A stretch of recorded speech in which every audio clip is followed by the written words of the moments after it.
And here we are. Good afternoon, ladies and gentlemen. Finally, about 6 weeks afterwards, after he was supposed to come on, we finally got Lee Hartney on. Or should I say 27 years after Barry Grant left him for dead. How many years? 27, 1994, wasn't it? Yeah, I'll take your word for it. It's all a bit of a dim and distant memory. I imagine it does feel like a lifetime ago. Because Lee, just to start off, I was about to call you Simon, man. It's been a while since anyone has. Yeah. You're a teacher now, aren't you? At a university? No, I'm actually a primary school teacher. Primary school teacher, sorry. Yeah. I went to university sort of 20 years later than initially planned. Yes. But I finally ended up doing what I was always planning to do. Oh, brilliant. Okay, because I just want to ask you, do you students know about your TV career? It's one of them. Quite a few of them have said, "Oh yeah, me," and it's not even mums and dads. It's like grandmas and granddads. Oh. Say, "Oh yeah, you used to be on the telly," and I'm like, "Oh no," I honestly just deny it because you just sort of brush it off. You don't like to talk about it. You're modest. Well, no, I don't. I never do. It never even crosses my mind. And until you sort of got in touch on Twitter, I'd never even thought about that sort of period in my life for a long time. So, I mean, yeah, I know it's weird. Is acting something you'd ever consider going back to, or you're happy in your teaching now? You know what? Funnily enough, since I see things now, and there's loads of really good dramas out at the minute, and I see things, and I see a lot of people who I knew, sort of a lot of my peers.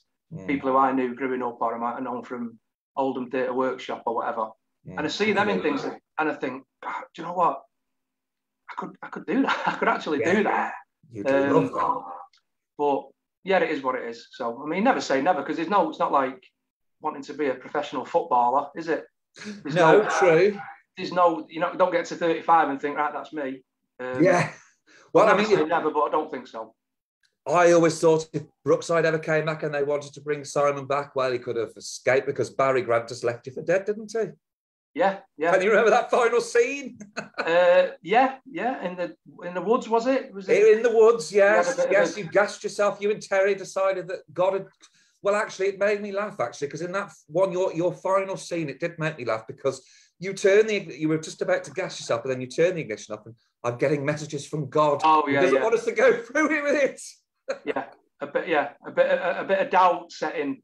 Yes, because I don't know, but I'm sort of thinking that he might not have been 100% genuine. This guy, I don't know if you. Yeah, I never could quite work out. Was he genuine, or was he just manipulative and loved the power kind of thing? So. Just a nutcase one. Let's face it. Yeah, but it was just a chance. It was just a chance to bring a mankin to Brookside and humiliate him on it. Let's be honest. Pretty sick, really, when you think about it. Oh, but if we didn't get humiliated enough last weekend. Oh, right. Oh, yes, I forgot. Yeah. But we won't talk about football. Yes, I'm not a big football fan, but I know what you're talking about because I know you do post quite a lot of football. We like Gary Webster from Minder. He posts a lot about football and gets very passionate about it. Yeah. Yeah, I'm losing. I mean, my passion's dwindling with the performances of my team. But anyway, let's get back to this.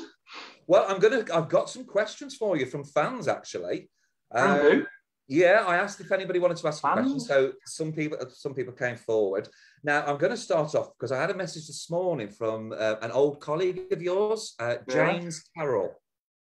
James Carroll? He might be known as, his professional name might have been James Maudley. I'm trying to think. He played Bumper in Brookside. He asked me to ask you about Panto because you did Panto together. All right. Yeah. Do you know what I'm talking about now? I do. Do you know what? I've been trying to piece together the last, 25 years. And I've kind of really struggled to do a timeline of what I've done when, but I can kind of vaguely remember stuff. I remember I did 2 Pantos, I think. Yeah. Just after finishing Rookie. Anyway, go on, what's James got to say?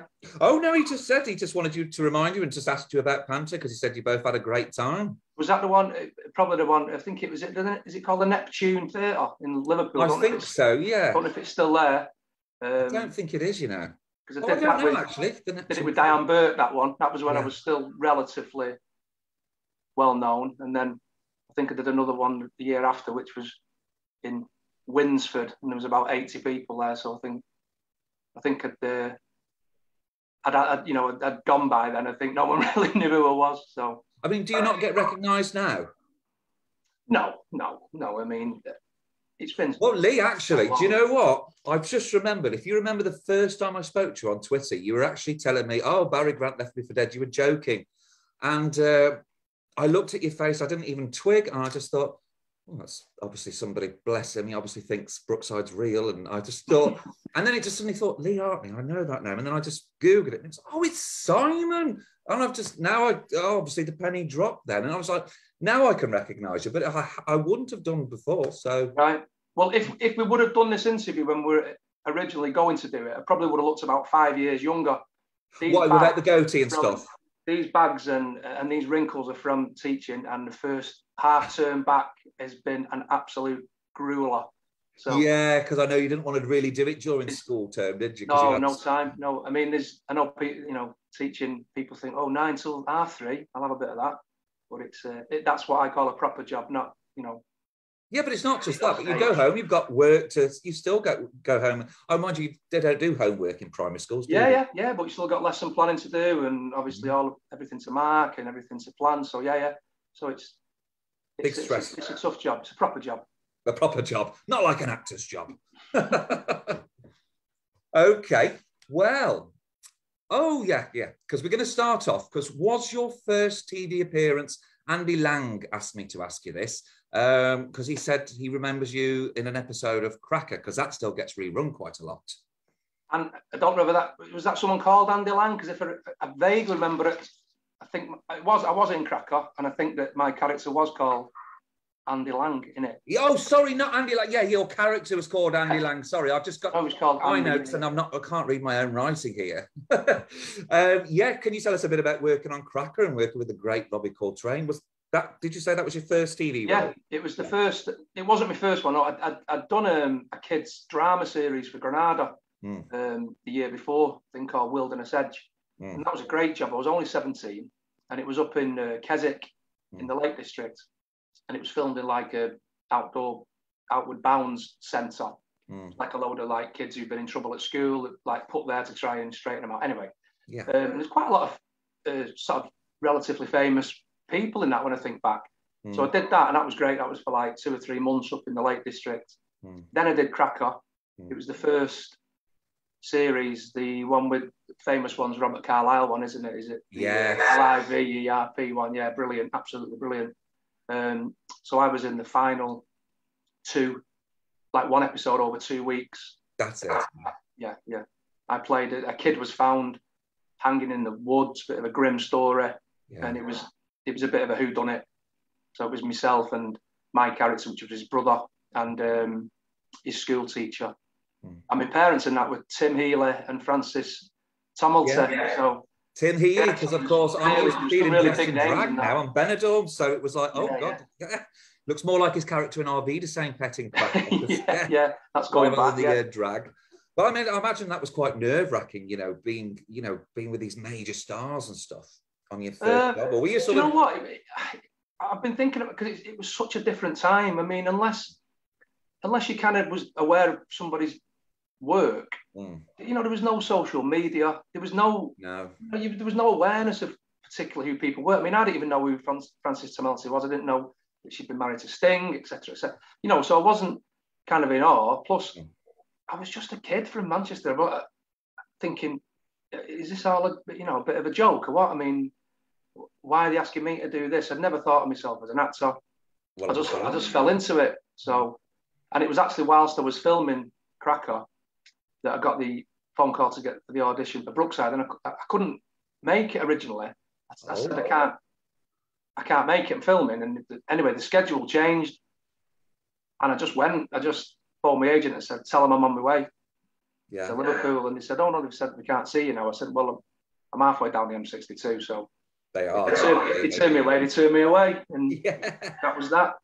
And how was your first day on Brookside set? I mean, had you watched it before? Yeah. Yeah. My mum was a big fan of it. She used to watch it because it was. When did it start? Was it late 80s? Did it start? Was it 1982? It's about next week will be its 39th anniversary and the 40th so anniversary. It was pretty well established then, wasn't it? But yeah, obviously there was only 4 channels back then, so yes, yeah. Brookside was like, I mean, back in the day, it was cutting edge and it was hard. It was groundbreaking. I mean, when you think back now with some of the issues that they covered, 25, 30 years ago, it's incredible that they kind of took that risk, if you like. I mean, I know that Channel 4 had the reputation of being that kind of platform, didn't it? With shows like The Word and, Oh, God, The Word, Yeah, Terry Christian, our kid, yeah. You know what I mean? But, when you think of the issues that they dealt with, compared to, obviously, Coronation Street and EastEnders, which were much later into that kind of, it was still very much kitchen sink drama, that wasn't it? Yeah, I thought they always caught up. Brookside was the one to set the bar. And I think they waited to see what the reaction was from that. Yeah. And then did a bit of a watered down version of that storyline, is how I would kind of analyse that. But first day was a bit, I made a bit of I mean, again, it's a long time ago, so these memories might have got twisted over the years. But I definitely remember at some point being told, "Oh, right, the next scene's at the, what do you call it, the shops, like the parade." Yes, yes. And I set off walking down the alleyway doesn't lead to anywhere, does it? No. Yeah. Sorry if that spoils it for any big fans. No, I found out about that. I think Lewis had mentioned that before. Yeah, the alley leads to nowhere. And they said, "Oh no, we're in Chilwell." Then it said, "Oh no, we're in Chilwell here. Now we've got to go over to West Derby, which is 3 or 4 miles away or something." I was like, "Oh right, I thought I could just walk down this ginnel." Yeah. From River End, but and they were obviously real houses, so it just looked almost like a new build housing estate. So it was underwhelming in that sense of, it wasn't like a big TV studio, if you like, but it seemed very homely. A lot of the cast that have come on as well, of course, is the fact that you don't always interact with other casts because you're all in your own houses, aren't you? And yeah. Obviously, Simon took over the Rogers house. He moved in with Katie very comfortably, then moved his girlfriend in, and then slowly moved the whole religious cult in. Yeah, but that's how it went, I think. I mean, honestly, you can't remember it. You just need me to. I'll remind you. Clips you put on Twitter, and I'll look at it and I think, oh my God, it brings it. I just cringe watching it. Hey, can't stand watching it, but it really does jog my memory because Is it like a time warp? Does it really take you back to that place when I was what I was doing that year? A little bit, yeah, but more so just reminds me that it even happened. I mean, someone told me that apparently I've done a bit on Coronation Street. Yes, Harry Mallett's cover. Yeah, and that's on ITV 15 or whatever now. And it was describing what, and I said, I just can't even remember it. I can't really remember it. Oh well, it's good that you've got all us fans to remind you of it. Yeah. Dozens of them. Yeah. Okay. Well, are you ready for a question from Linda Saunders? Go on, Linda. Linda. Okay. She asks, did you need to prepare for the role of Simon by researching religious cults, and did playing the role affect you in any way? Great question. Making me laugh. Great question. That to a proper actor. Yeah. From my point of view, no. I think it was quite soon after the David Koresh thing in America. I think that was. Oh yes. The inspiration for it. Was it the Waco? Yes. Thing? No. Honestly, I mean, I don't want to play it down, but it was literally just. I was just couldn't believe that, filming. Yeah. I can't believe these people want me to do. But I'd kind of done 3 things one after the other, so I thought, well, I must be okay at this. Otherwise, he wouldn't keep asking me to do it. But it was literally just get my lines, highlight a pen, and just think he's a bit of there's something more to this kid. You know what I mean? He's a bit creepy. Yeah, because he came in quite nice. He seemed quite charming at first, didn't he? Yeah. But there was obviously, an edge to him, and so I just I just kind of thought, I'll just play this a bit sort of sinister, but only just a hint of it, if you like. Yes. Do you know what I mean? But it's not like I'm you know, it was a bit of mystery about it. Like that's what made it intriguing. There was a mystery. It's like, what's going on here? There's something not quite right with this lad. Yeah, I think. I mean, my voice is so high pitched; it's unreal. But I think all our voices would have been in 1994. But I think I just kind of, you know, used my consonants a bit more, shall we say? I kind of spoke a little bit posher rather than my normal accent, just to try and make him a little bit more, I don't know, genuine or, you know, well read. He was supposed to be quite an intelligent guy, so yeah, nothing. There was no sort of research or anything. And in terms of did it change anything? No, I mean, it was honestly, it was just like a bit of a crazy storyline on it, and it was just a job. I never really thought about it that deeply. Yeah, you're constantly working all the time, aren't you? So, I forgot what I was going to say now. It'll come back to me in a minute. I had an early morning. I was up at 5 o'clock this morning because of my dog. So, you know, I'm drinking lots of coffees here. So I'm still half asleep, but I'll remember the question in a minute. We have another one from a Richard Weston, and he asks, and I can read my own writing, how did you get the role and what was the audition process like? I mean, I know that we've just spoken about this. Yeah, just touched on it then. To be honest, I was kind of in a really good place. I was like feeling quite confident. I was in the middle of filming Cracker. And yeah, honestly, I just... You were on a roll then, so you that's it. You went from one job to the other. It felt like you know what I mean? Like, I suppose like a centre forward who's on a rich vein of goals, so like Mo Salah. Do you know what I mean? Every time you get a chance, you think he's going to score, and I kind of felt a little bit like that. Yeah. Because I did literally go, even though they weren't expecting me, and turned up. And I think if I met again, I think I may have had one of the very, very first mobile phones. I think, I can't remember exactly, but wow, I certainly found out pretty much straight away. I think the minute one of them, I know it's a cliche, but I think the minute I walked in, they thought, right, okay, yeah, this is the one. This is the guy we want, yeah. So yeah, that was the audition. I can't even remember what I had to read, or whether I had to read with somebody else. I can't well, remember. It's so long ago, isn't it?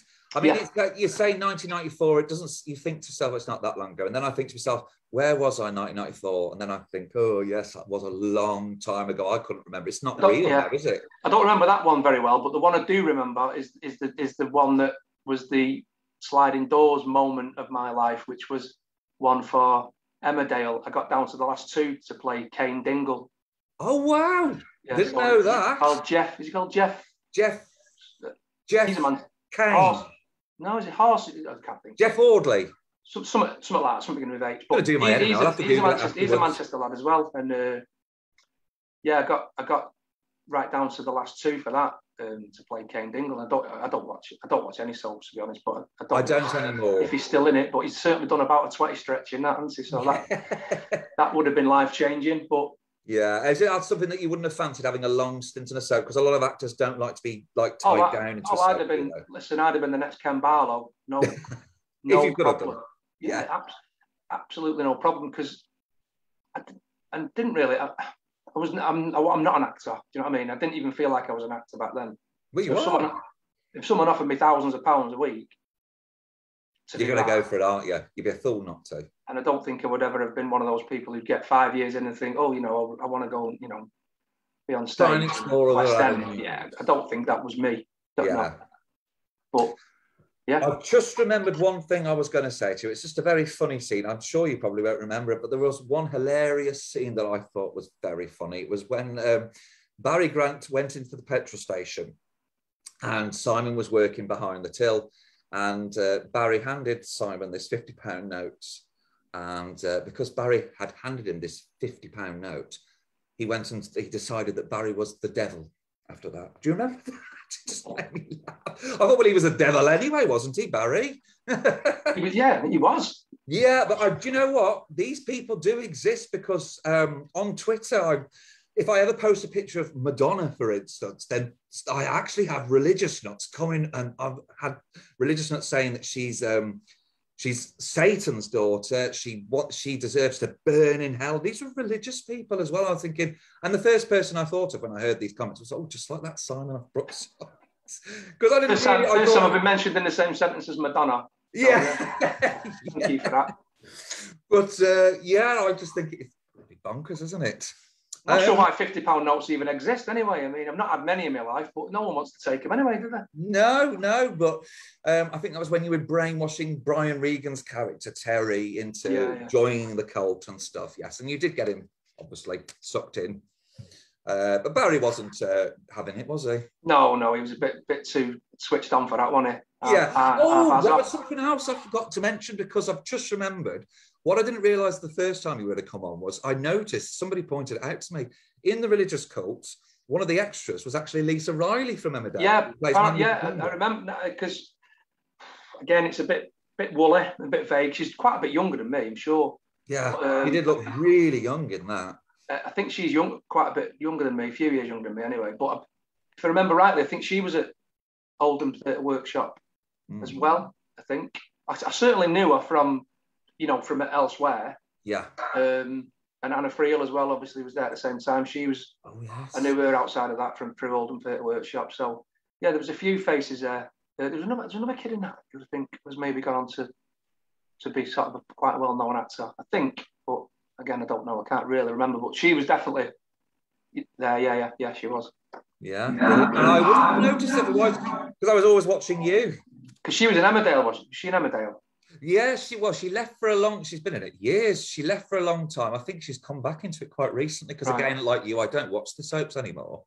It's not that I dislike them. Well, I just don't think they're the same as what they were, and they're on too much now for me. I think there's a lot of nostalgia in that, isn't there? But because like we all like hark back to Jack and Vera, don't we, and Bet Lynch. And, see, yeah, you know what I mean? I'd rather watch the old Corrie, Harry Cross. Do you know what I mean? All the proper old characters, but I think it's just nostalgia, isn't it? It's probably just as good as they ever were. Yeah. Or just as bad as they ever were, whichever way you look at it. Well, there's a lot of snobbery about soaps in the industry. Well, not in the industry, but, like when I post Brookside onto this classic British television group in Facebook and stuff, should the soap, you should be posting that in a soaps group. That doesn't belong here. And I'm just, thanks, okay. Yeah, I mean, it's not Shakespeare, is it? But it is in a way, isn't it? Because it's real life. But yeah, I don't really get that. I don't know why any actor would look down on anybody and what anybody else does. Well, that's it, and it's not just that, but like people that have started off in soaps and then they sort of turn their nose down at it and sort of like, And I'm thinking, well, don't bite the hand that feeds you. Surely, that's the program that made you famous. Don't lose your. Funnily enough, my wife, who I've been with since even before Brookside, we've been together. Oh, wow. We met when we were 17. We've been together since we were 19. She's in the TV and film industry now. She's working on a film now. She's a hair and makeup artist. So she's at the real top of the tree. Yeah. So, she's doing like feature films and stuff like that. So if there's any snobbery, then she's right at the very top, I would imagine. Is that your dog in the background?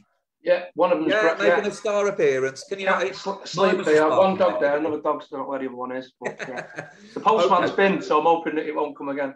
Okay, well, I'll get to the next question. So this one's from Cole Taylor. He said you played the role to perfection and had him really hating the character.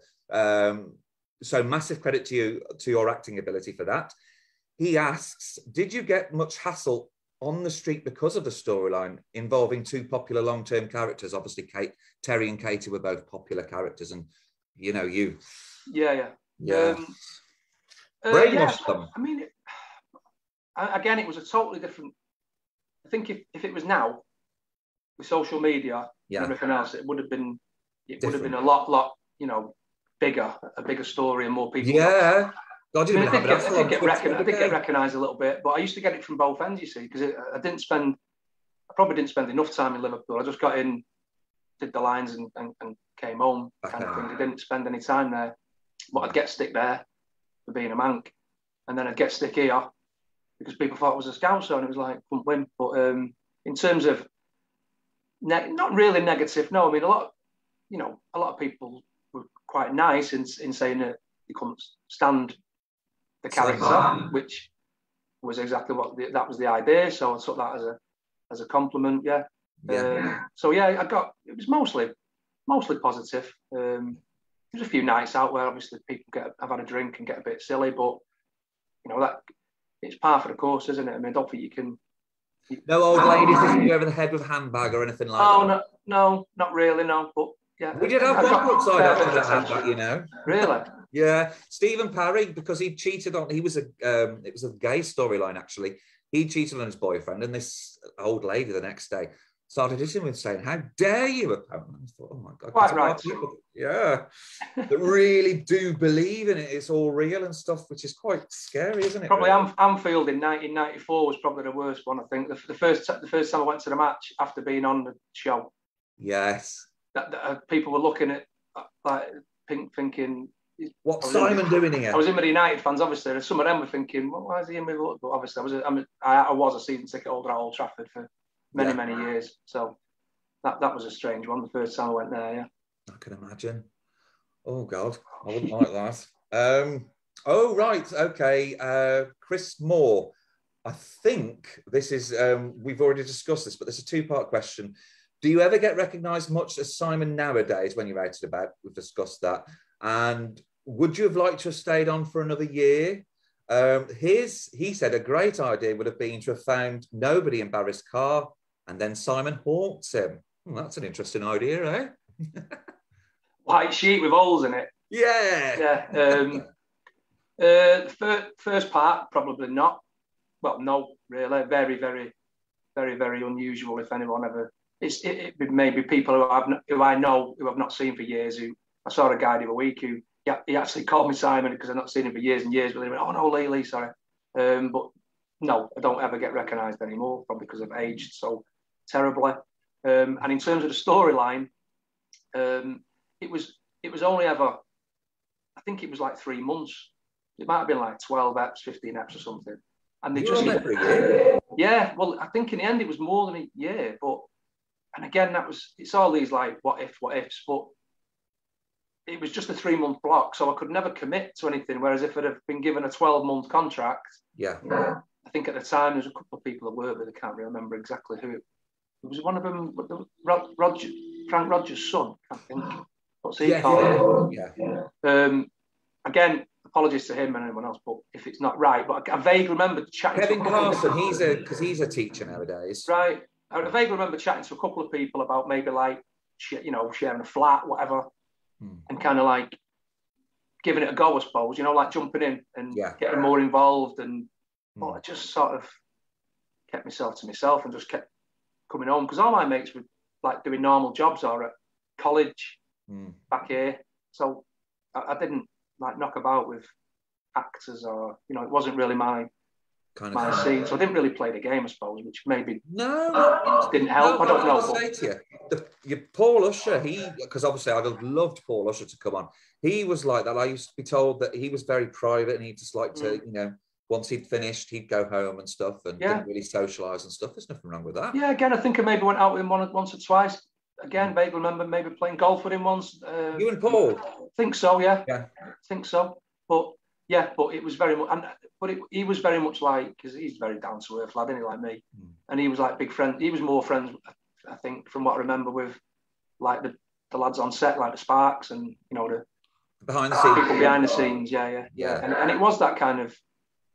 Again, I know it sounds a bit cliche, doesn't it? But it was that kind of family atmosphere. They're all just good lads. Yeah. So lots of happy memories of Brookside then. Yeah. I mean, it was just a crazy. You can remember, of course. Crazy time. I mean, it ended up absolutely sort of sidelining my whole career moving forward because once I realised that it wasn't going to be, that wasn't what I was going to be. I was kind of in a bit of limbo then because like my mates had gone to uni and they'd gone on to become teachers, PE teachers, whatever, and which is probably something I would have done. But I mean, I wouldn't change it. It is what it is, isn't it? Yeah. No point in having any regrets, is there? No, none at all. No. Everything happens for a reason. That's what my wife says that all the time. I say that all the time. I say that to try and make myself feel better. Yeah. Okay. We've got one from, it's only another 3, don't worry. Number 5, Kieran Mahoney. He asks, oh, yes, what are your memories of the explosion Simon did? I bet you can't remember. No idea, wasn't there. Well, interestingly, I'll tell you, Lee. In 2012, a guy had put a petition together, Lee Brady, to release a DVD of classic episodes of Brookside. So all the Brookside fans voted for it. And yeah, your explosion episode was one of them. And your death episode was one of them. So fans, yeah, that would have been 2012. So fans did remember Simon very well. So 2 episodes of yours were voted in. Oh, well, that's nice to know. Yeah. So, but you don't remember the explosion, do you? No. I mean, obviously, like, I wasn't there on that day when it actually happened, so I never saw the effects or anything like that. And on the death thing, I think once I was found, once he was found in the car, that was the end, that was it for me. That was the end. But I think, was he in? I don't know. He was in hospital or whatever. I don't know. But I think they might have got somebody else in with bandages on to line the hospital bed. Yeah. Well, it's funnily enough, during that scene, Gabby Glaister and Stephen Pinder as Max and Patricia were actually just driving out the close, and then obviously the explosion goes off. And I showed Gabby Glaister that clip as well, and she said, "No, sorry, must have had a bump on the head. I do not remember that at all." No. So I think you remember something like that, wouldn't you? Yeah, because she would have obviously been there when it happened, but yeah, not so memorable for her then. No, we all remember it though. Us fans remember it very well. Oh yes, Julian Stancliffe asks, "What made you take up teaching after being an actor?" Well, I think you've pretty much explained that why. Yeah, I went back. I ended up. Well, obviously, once that finished, I thought, right, you know what I mean, the world's my oyster here. Now waiting for the phone to ring, and not much, very little happened. That little thing with Emmerdale, but that was a couple of years later, I think. And I just kept thinking, I must just be too sort of fresh, too typecast. Do you know what I mean? Yeah. And I really struggled, and then so I ended up going back to work on Smithfield Market in Manchester, where I used to work sort of part-time anyway while I was at college. I think again, it's all a little bit convoluted, but I definitely went back to the market, and I worked on there for almost 20 years.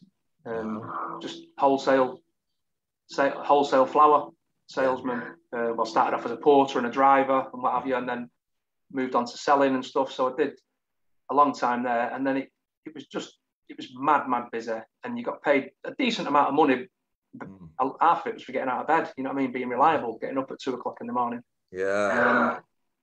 So I did that for a long time, but then I could just see the company was getting smaller and smaller, and people were getting laid off, and I was getting to like mid-30s and thinking, I don't know whether I've got no future, I've no pension really, you know what I mean, I've got no security, I've got 4 kids, so you know, I obviously needed a regular job. So yeah, I took a chance and went to the University of Manchester and did a history degree when I was 37.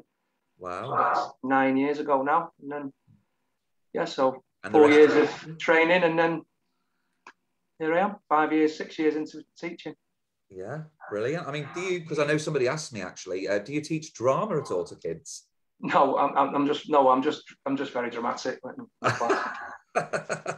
Sarcastic, yeah. I mean, it's primary school, so almost all of it goes over their head. It's year 5, so they're like 9 and 10. So a few of them get some of my like, sort of references and sarcasm, but no, I don't. It might be something to consider in the future, possibly, but again, I don't know. I'm not really qualified. I don't really know. You know, kind of just have a bit of an idea how to do it. I don't really know if I could teach it. If that makes sense. My brother-in-law's teaches drama, and he obviously knows what he's doing, but I wouldn't really be qualified, I don't think. Okay. All right. Brilliant. Okay. God, I can't even. Oh, Colin Roberts. He asks. Oh, yes, this is interesting. This is the last question. Then we'll get to Corrie and Emmerdale before we go. Colin Roberts. He's asked, which of the cast did you get along with most? I didn't make any lifelong friends, to be honest, there, because as I say, I was in and out. Yeah. But, I was already kind of friends with Anna Friel from previously, and then obviously it was because of people I was working directly with, Diane Burke, Brian, but only really on set. It wasn't. I didn't stay in contact with anybody once I'd left, to be honest. So yeah, just the people I was working closely with would be who I would, sort of interact with. Yeah, but no long-term friendships from it. No. Okay. Okay, and well, those are the questions from Brookie. And just to top it off, because you did appear in Coronation Street, was it 1999? I'll take your word for it, yeah. Yeah, I think it's great year that. United won the treble and I got married. Yeah, well, that's 5 years after Brookside. I mean, was that your final TV role? Was that Corrie? That was, I think, I might have done Emmerdale. After sorry, I might have got it the wrong way around. Oh, my research. I can't remember exactly, but yeah, the Emmerdale thing, when I missed out on the Kane Dingle, I think they quite liked me, so they brought me in for a few episodes again, a bit vague, maybe 5 or 6 episodes, I think. I remember that because, of course, everybody was saying, "Oh, that's Simon from Brookside." We did. It was someone's boyfriend, like estranged boyfriend or whatever. Can't even remember really particularly. And Coronation Street, yes, it's all near. My whole acting career has all been near misses, because when I came into Corrie as Gary Mallett's brother. That's it. Is that right? Shane Mallett, I think he was called. Drove a Capri. I remember that. I remember going to a funeral and going for a pint at dinner with Charlie Lawson, is he called? Jim McDonald, yes. Yeah, what about you? Yeah, Jim. Again, vaguely remember me and him going for a couple of pints, thinking that I was just in the background in the afternoon. Then it turned out that they'd switched things around and I had to do my scene. Oh. So I think of maybe 2 or 3 Guinness in at that point. Probably helped. But yeah, I think there was talk of creating a bit of more of a long-term, like, it was quite a nice idea actually. I think the idea was for Gary Mallett and his brother to, this little bit of like, Men Behaving Badly was out at the time, if you remember, the Neil Morrison thing. Love that. And it was a bit, I think it was supposed to be like these 2 guys living together, try to bring up did he have twin girls? Kids, yes. Judy Mallett had died, I think. That's right. So I think the idea was like a bit of a comedy aspect of these 2 guys try to bring up these 2 kids and not really knowing what they're doing. I mean, it sounds really sort of sexist. No, I was going to say, do you understand? Back then, it was probably like a really good comedy sort of idea. Yeah. I think that was a bit of a relief, though, really, isn't it? Yeah. Comedy on Corrie rather than the serious. And I kind of love the idea of that. And again, I keep saying this, I know, but apologies if this is completely incorrect. But the way I recall it is that was a possibility, not a definite, but a possibility. But the guy who played Gary Mallett, is he called Ian something? Yes, I can't remember his. He decided to move on to pastures new. Oh, so that sort of, yeah. So that kind of scuppered it. Yeah. I was like, all right, nice one. Cheers, mate. Yeah. I mean, did you meet Bill Tarmy and Liz Dawn on Corrie? Yeah. No, yeah. Bill Tarmy, because where I live, sort of East Manchester, Bill Tarmy lived very close to where I live. Only a few minutes in the car. And yeah, I didn't know him, but obviously I met him when I was there. But he was at one of my kids' christenings. He was just another christening at the same church that day. So, so I didn't know him outside of work, if you like. But obviously, I got to meet all those. Were you daunted at that? Because I was an extra on Corrie once, and I remember I've done the extra, and I could feel my face blushing. Yeah, I did the extra work years before, like in the Rovers, rhubarb. Whatever. That's it. Yeah, rhubarb. Just look like you're talking, which is not hard for me. No, again, I think I was probably, to be honest, just a bit cocky and a bit full of myself. Do you know what I mean? They probably would have been intrigued by that, the cockiness and stuff. That's more endearing. I didn't feel sort of overwhelmed by it or anything like oh no, the cobbles, and all that sort of stuff. It was.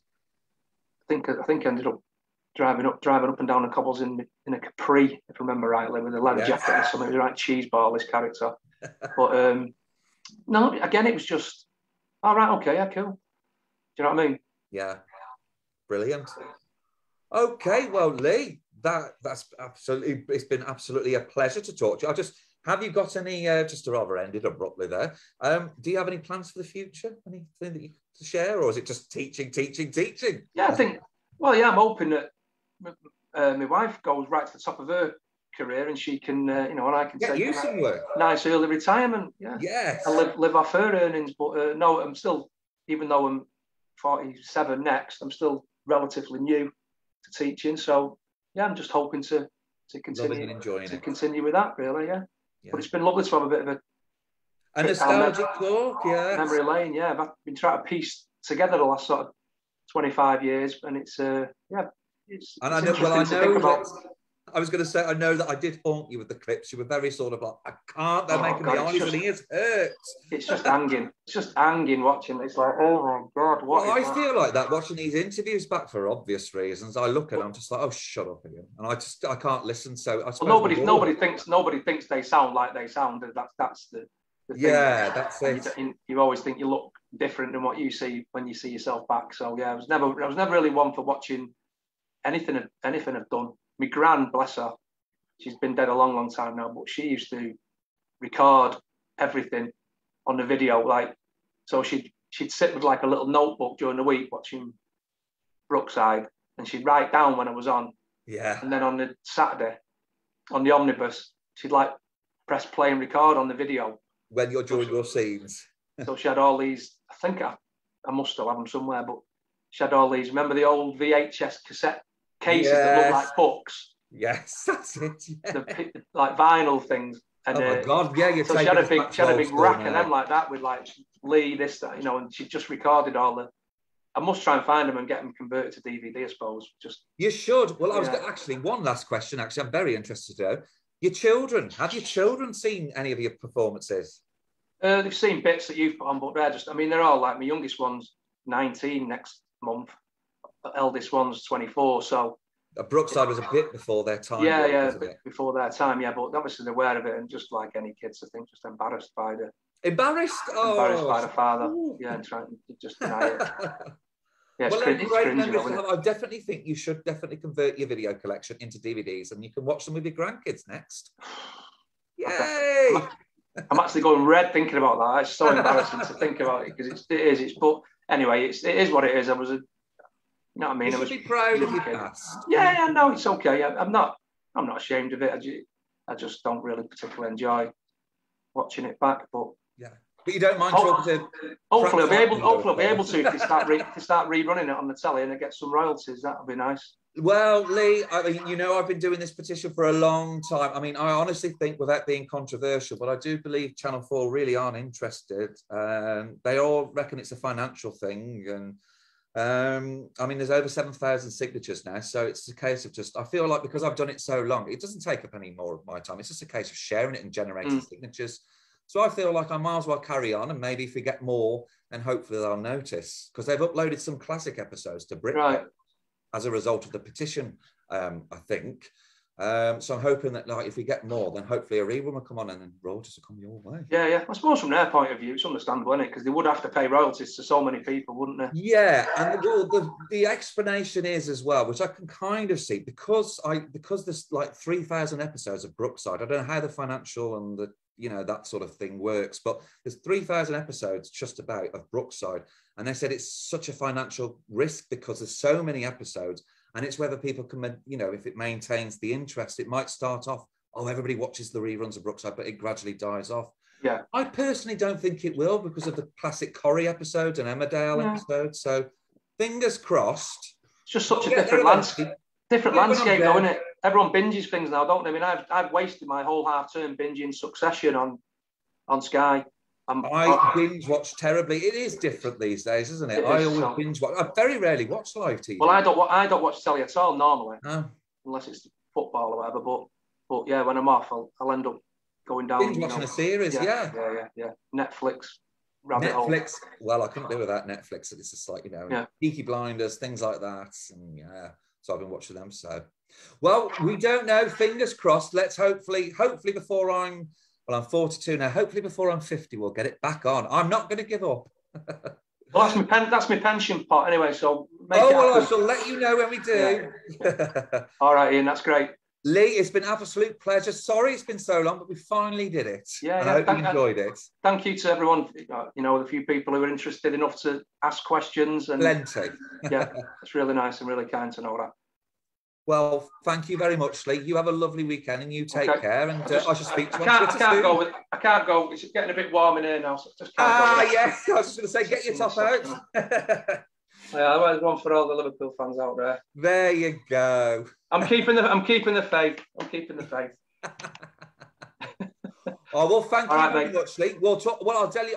Once I put it on YouTube later, I'll send you the link as well. All right, pal. Thanks a lot. All right. Thank you and take care. Cheers. It's been lovely to meet you. See you later. See you later. Thank you. Thank you all. Bye-bye.